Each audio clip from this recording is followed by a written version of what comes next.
Welcome friends. आज की video में हम देखेंगे भारत में आपातकाल की घोषणा कब कब हुई थी, इससे रिलेटेड प्रश्न जो कि आपके एग्जाम में पूछे जाते हैं।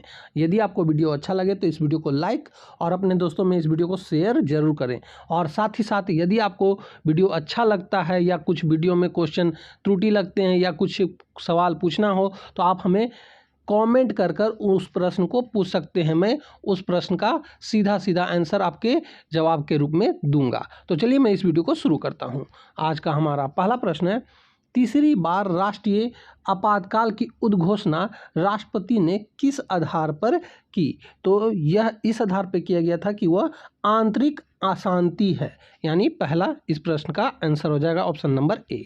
हमारा अगला प्रश्न है, प्रथम राष्ट्रीय आपातकाल की उद्घोषणा के समय देश के राष्ट्रपति कौन थे?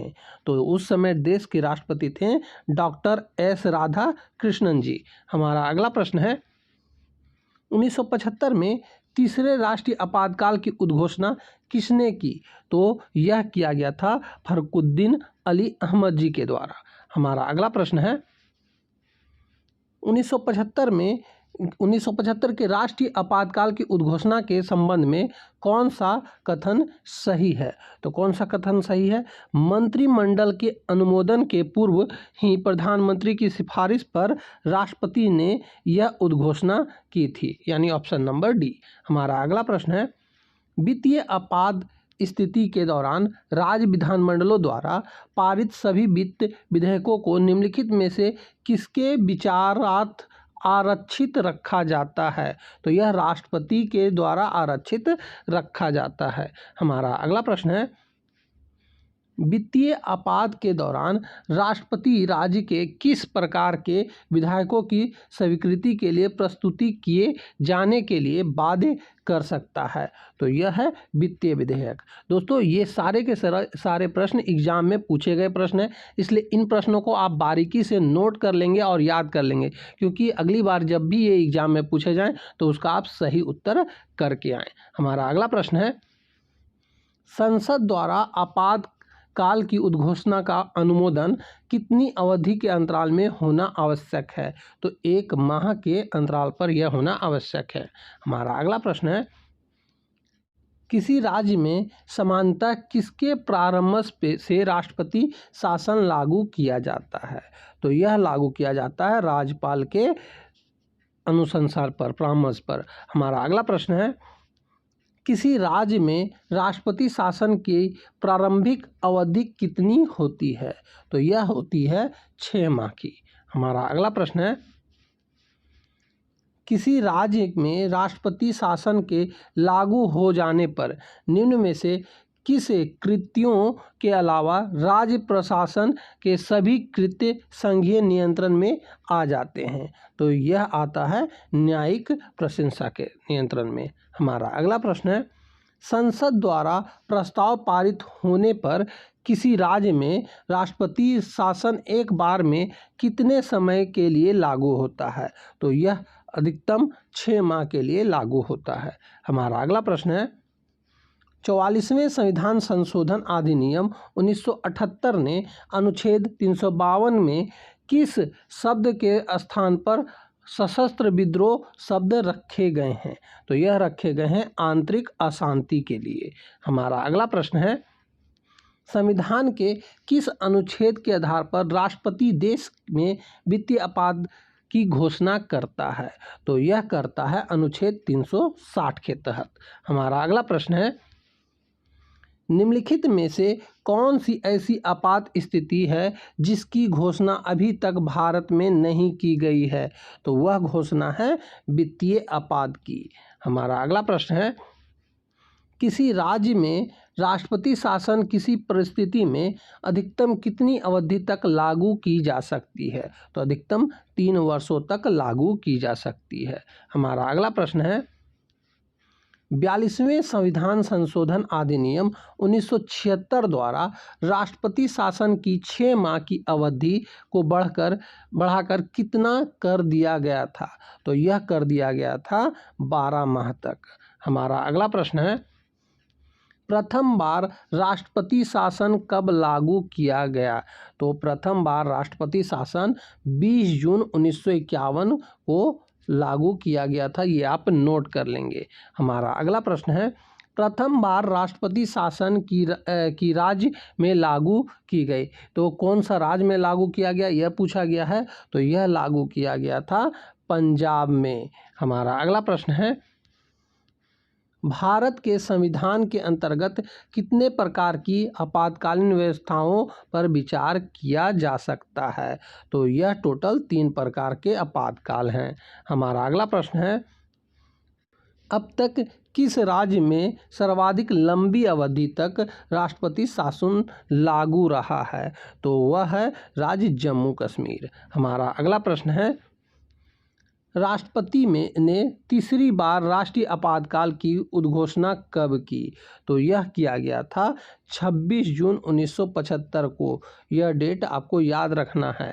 हमारा अगला प्रश्न है, देश में दूसरी बार राष्ट्रीय आपातकाल की उद्घोषणा कब की गई?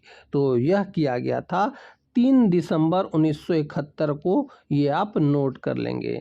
हमारा अगला प्रश्न है, देश में पहली बार राष्ट्रीय आपातकाल की उद्घोषणा कब की गई? तो पहली बार की बात कही जा रही है, तो यह किया गया था 26 अक्टूबर 1962 को। हमारा अगला प्रश्न है, आंतरिक अशांति के आधार पर अब तक कितनी बार राष्ट्रीय आपातकाल की उद्घोषणा राष्ट्रपति द्वारा की गई है? तो यह किया गया है केवल 1 बार। हमारा अगला प्रश्न है, संसद के दोनों सदनों को कितने दिनों के अंदर युद्ध अथवा बाहरी आक्रमण के कारण उत्पन्न आपातकालीन स्थिति की घोषणा करने की मंजूरी देनी चाहिए? तो यह है 1 महीना में। हमारा अगला प्रश्न है, बाह्य आक्रमण के आधार पर अब तक राष्ट्रपति ने कितनी बार राष्ट्रीय आपातकाल की उद्घोषणा की है? तो यह टोटल 2 बार हो चुका है। हमारा अगला प्रश्न है, संविधान के किस अनुच्छेद के तहत राष्ट्रीय आपातकाल की उद्घोषणा राष्ट्रपति करता है? तो यह है अनुच्छेद 352 के तहत। हमारा अगला प्रश्न है, भारत का राष्ट्रपति किस प्रकार के आपातकाल की उद्घोषणा कर सकता है? तो यह है राष्ट्रीय आपातकाल, राज्यीय संवैधानिक आपातकाल और वित्तीय आपातकाल। ये तीनों की उद्घोषणा राष्ट्रपति कर सकते हैं, यानी ऑप्शन नंबर डी इस प्रश्न का सही उत्तर हो जाएगा। हमारा अगला प्रश्न है, युद्ध या बाह्यतम आक्रमण के कारण की गई आपातकाल की घोषणा का संसद द्वारा अनुमोदन होना चाहिए। तो यह अनुमोदन होना चाहिए 1 महीना में। हमारा अगला प्रश्न है, अब तक कितनी बार राष्ट्रीय आपातकाल की उद्घोषणा राष्ट्रपति द्वारा की जा चुकी है? तो यह टोटल 3 बार किया जा चुका है। हमारा अगला प्रश्न है, संविधान के किस अनुच्छेद के तहत राज्य में संवैधानिक तंत्र विफल होने पर राष्ट्रपति शासन लागू किया जाता है? तो यह अनुच्छेद 356 के तहत होता है। हमारा अगला प्रश्न है, राष्ट्रपति राष्ट्रीय आपातकाल की उद्घोषणा किन परिस्थितियों में कर सकता है? तो यह कर सकता है युद्ध के दौरान, बाह्य आक्रमण के दौरान और सशस्त्र विद्रोह के दौरान। इन तीनों के दौरान, यानी ऑप्शन नंबर डी इस प्रश्न का सही उत्तर हो जाएगा। हमारा अगला प्रश्न है, भारतीय संविधान के अनुच्छेद 352 के अनुसार राष्ट्रीय आपातकाल की घोषणा निम्नलिखित में से किन परिस्थितियों में की जा सकती है?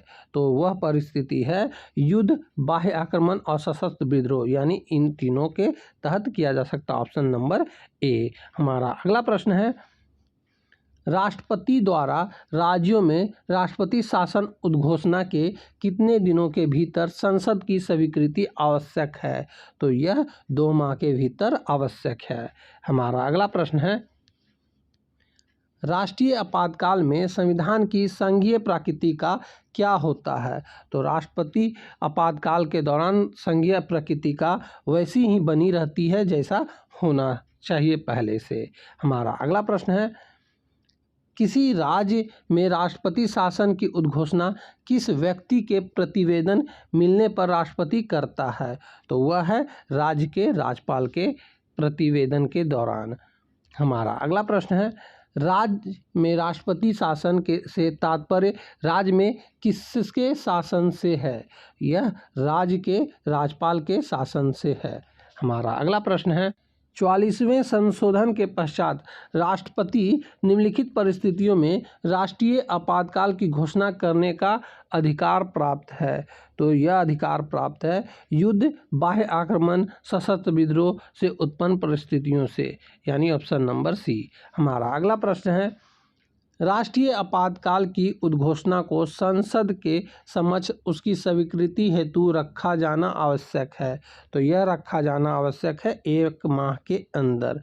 तो दोस्तों यहीं पे भारत में राष्ट्रपति आपातकाल से संबंधित प्रश्न समाप्त होते हैं, जो कि एग्जाम में पूछे गए प्रश्न थे। और यदि आपको इन प्रश्नों में कोई त्रुटि लगती है तो आप हमें कमेंट कर पूछ सकते हैं, उसका मैं आपको जवाब जरूर दूंगा। तो अब मैं मिलूंगा आपसे अगली वीडियो में, तब तक के लिए जय हिंद, वंदे मातरम।